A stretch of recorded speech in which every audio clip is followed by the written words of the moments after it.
有冇呢一種經驗？聽日要上台講嘢，本來想好好準備一下，但係份稿背極都唔熟，然後攤咗喺張床度。你個腦不停喺度諗，聽日上到台咁多隻眼望住我，做得唔好會唔會好尷尬呢？萬一表現差，甚至甩稿，老細、客人、台下嘅觀眾點樣睇我呢？越諗越瞓唔着，然後心想事成。聽日上到台望住現場觀眾，真係口震、發台瘟、甩稿，乜都中晒。如果你有呢種經驗，唔需要擔心，因為你並不孤單，我都經歷過，而且仲好慘痛添。所以我準備咗呢一堂，幫大家喺舞台重拾自信。上完呢一堂，你會學到點解份稿背極都唔入腦，科學點解釋踏上舞台之後會突然間發台瘟，乜都講唔到。呢一堂一定要睇到最後，因為我會教你兩個實戰嘅技巧，扭轉局勢。第一，我會教你點樣用海豹突擊隊嘅舒壓方法，瞬間減輕舞台上嘅緊張。第二，喺緊張關頭點樣合法出貓，偷睇你嘅演講稿。當你偷睇緊份講稿嘅時候，觀眾仲以為你同佢交流緊，由甩碌變自信。你準備好未 ？Let's go！ 當你想起聽日要上台講嘢嘅時候，個腦就已經爆發緊一場睇唔到嘅戰爭。到底呢場戰爭點解會發生嘅呢？點解我哋明明準備好，我哋個腦係都要吊高嚟賣，唔肯合作，不斷放負？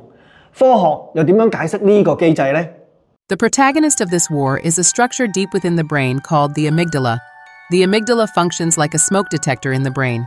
Normally, it operates quietly, but the moment it senses a potential threat, it immediately triggers the alarm system. The problem is, it's extremely sensitive. Even before seeing an actual fire, it begins frantically sounding the alarm at the slightest whiff of smoke. To the amygdala, public speaking registers as a danger signal. It determines that exposing oneself in front of a crowd equals a survival threat and must immediately enter fight or flight mode. 所以睇下，唔好以為只係戒備咁簡單。當我哋背稿嘅時候，阻頭阻勢嘅幕後黑手就係佢。當核人客啟動警報嘅時候，我哋嘅工作記憶又做緊啲乜嘢變化呢？ According to the latest cognitive science research, human working memory functions like a processing system with only 4 slots. Under normal conditions, the ideal allocation of these 4 slots should be as follows. Slots 1, 2, and 3, responsible for speech content.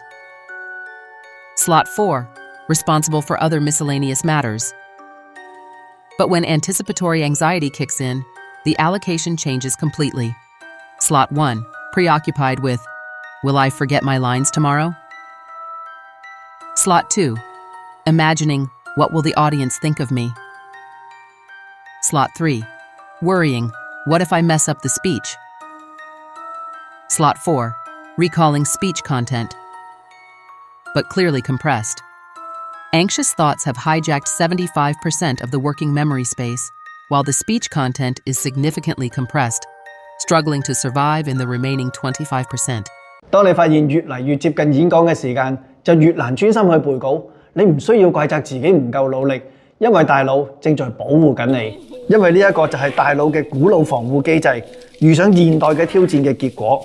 唔好以為喺你上台之前嗰10幾20個鐘先至會搞亂檔，真正嘅刺激放咗喺後邊。當你真正踏上舞台嗰一刻，會發生咩事呢？想像一下呢個畫面，你走到上台，面對台下幾十甚至乎過百對眼睛，個咪就喺你面前。呢個時候，你大腦會諗緊啲乜嘢呢？佢會好興奮咁樣同你講，正，可以開始背稿啦。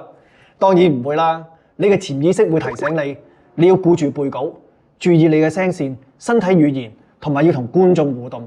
哇，咁多嘢要處理，我哋嘅不安情緒就會開始爆發。Lorem ipsum, to understand this phenomenon, we must first recognize the central executive system in the brain. This system functions like the conductor of a symphony orchestra, responsible for coordinating all cognitive functions. Under normal circumstances, the conductor can perfectly coordinate all the instrumental sections. But when you step onto the speaking platform, this conductor suddenly faces an unprecedented challenge.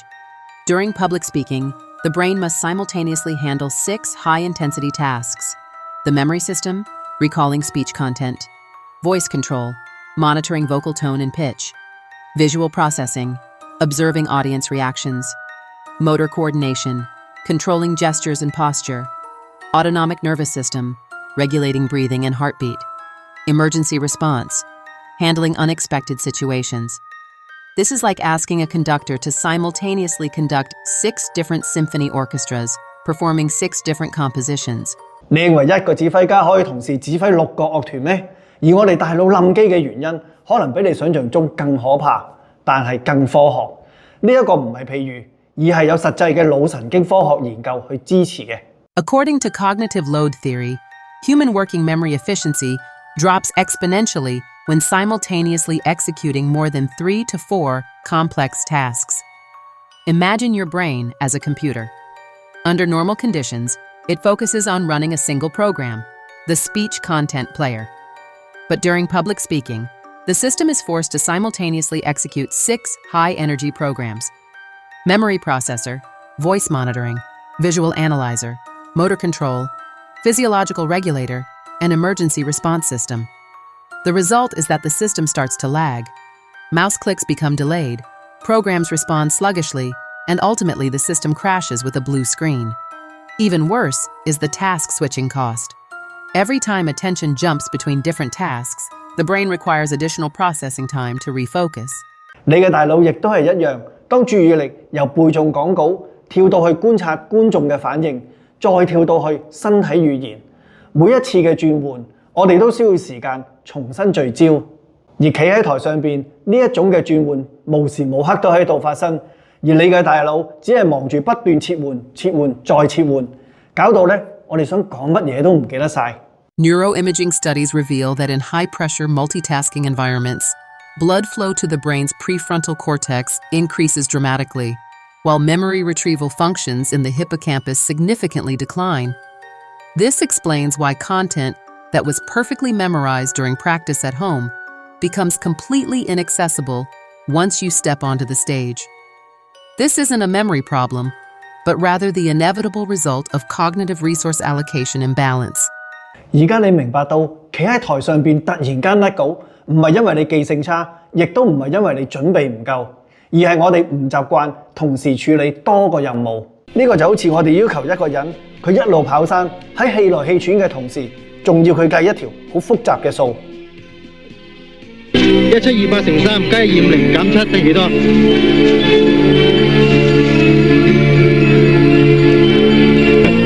你話幾大壓力啊？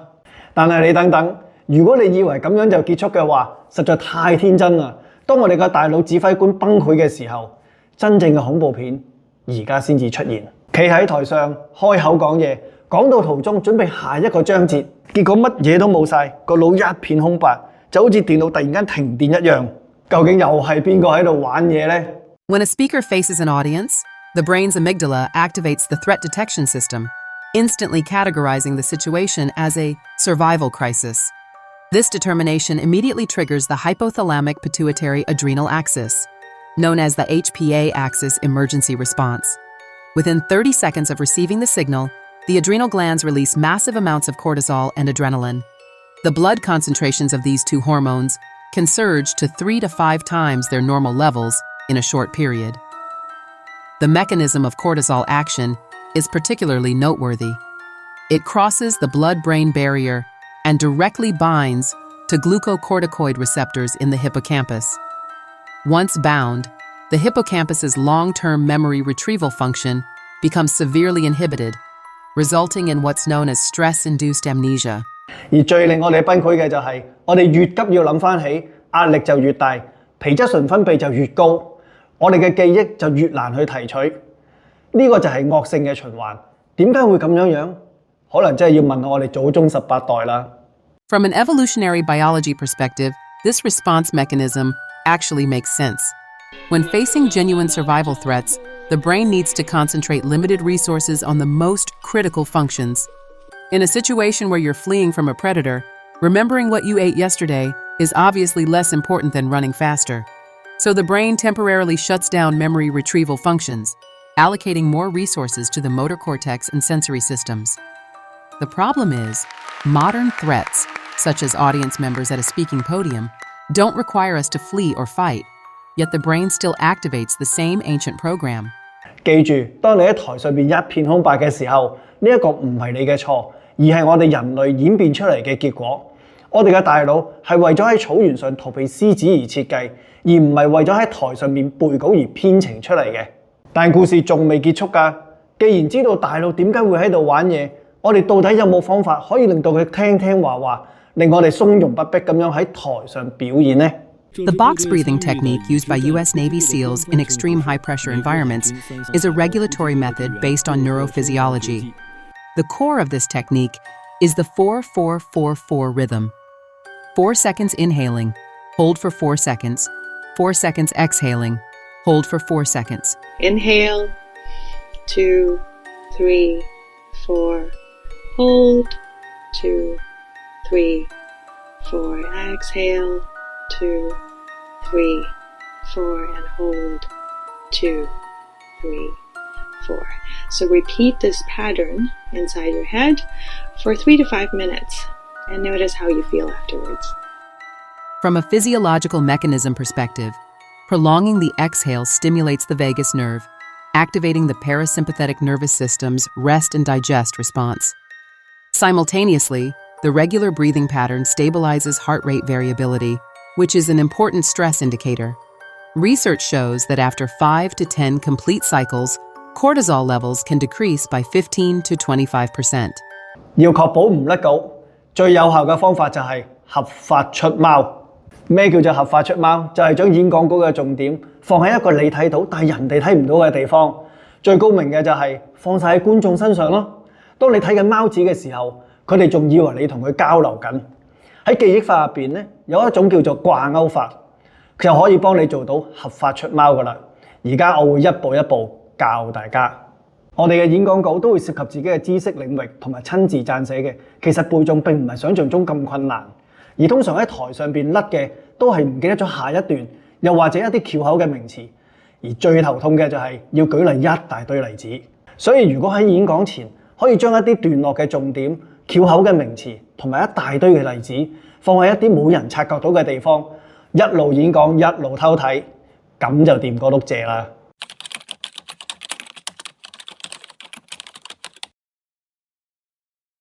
第一段係開場，醫生推薦嘅健康食物可能正偷偷傷害你嘅身體。第二段，高血糖破壞耳內微血管嘅循環。第三段，4大隱形殺手：麥片、牛奶、白麵包、乳酪。第四段，解決方案：高蛋白、高纖維嘅救贖：扁豆、鷹嘴豆、亞奇子、藍莓、覆盆子、樂梨。第五段，改變嘅力量。以上已經列出咗5個段落、10個名詞同埋一啲翹口嘅例子。首先，我哋可以偷偷地將5個段落放喺我哋身體5個唔同嘅部位入邊，分別係眼、耳、口、鼻、手。第一段，我想像眼入邊有一個醫生，一隻手攞住健康嘅牛奶，另一隻手攞住一把可以傷害我嘅刀，咁就可以提醒我開場。醫生推薦嘅健康食物可能正偷偷傷害你嘅身體。第二段，我想像耳道入邊有一條血管，俾啲方糖破壞咗，咁就會提醒我高血糖破壞耳內微血管循環。第三段，我想像口唇上邊咧貼住幾塊麥片，條脷好似狗仔咁樣咧舐牛奶，牙縫入邊黐住啲白麵包，喉嚨塞住一嚿乳酪，咁就會提醒我4大殺手：麥片、牛奶、白麵包、乳酪。第四段，我想像打乞嗤，噴咗隻雞蛋出嚟，打開隻雞蛋，睇到原來好多纖維嘅，咁就會提醒我解決方案係高蛋白、高纖維嘅救贖。第五段，我想像隻手咧做蒙面超人嘅手勢，咁就會提醒我改變嘅力量。就係咁樣，當你演講途中唔記得咗下一段要講乜嘢嘅時候，你只需要望住觀眾嘅身體部位，就會提示到你下一段需要講乜嘢，而佢哋仲以為你好有自信咁樣同佢交流緊。仲有一啲翹口嘅名詞，例如扁豆、亞奇子、覆盆子、藍莓、鷹嘴豆、樂梨，點樣去記嘅呢？我哋可以偷偷地將佢放喺演講場地某一個地方入邊。例如你企喺台上邊，睇到前邊由左至右分別係門口、出口牌、工作人員、冷氣機、椅子同埋台下嘅觀眾。扁豆，我想象有個人用腳狂踩門口嘅扁豆。阿棋子，我想象有個爸爸騎住阿仔喺出口牌上面玩。覆盤子，我想象咧每一個工作人員嘅腹部咧都會掛住一個盤子嘅。藍莓，我想象個冷氣機咧不停喺度噴藍莓。鷹嘴豆，我想象台下好多隻鷹正在用佢哋個嘴喺度啄椅子嘅豆。鱷鯉，我想象台下觀眾嘅頭都變成你，仲要有隻鱷魚咧咬住佢哋嘅。However, we must account for unusual variables. 就係咁樣，你明明就快甩稿噶啦，但係你用自信嘅眼神喺台下掃一下，咁就乜嘢記憶都翻晒嚟。記住，呢啲係方法，唔係魔法，佢哋係科學。盒子呼吸法重新校準你嘅神經系統，令你即時冷靜。掛鈎法保護你嘅記憶，由甩碌變自信。最重要嘅就係演講可以訓練，同埋恐懼可以被克服嘅。只要用啱方法，我哋就可以盡快踢走恐懼，喺台上邊發光發熱。如果呢堂幫到你嘅話，可以分享俾身邊嘅朋友，同埋留言話俾我聽，你上台講嘢嘅恐懼達到幾多級呢？我哋下堂再見。83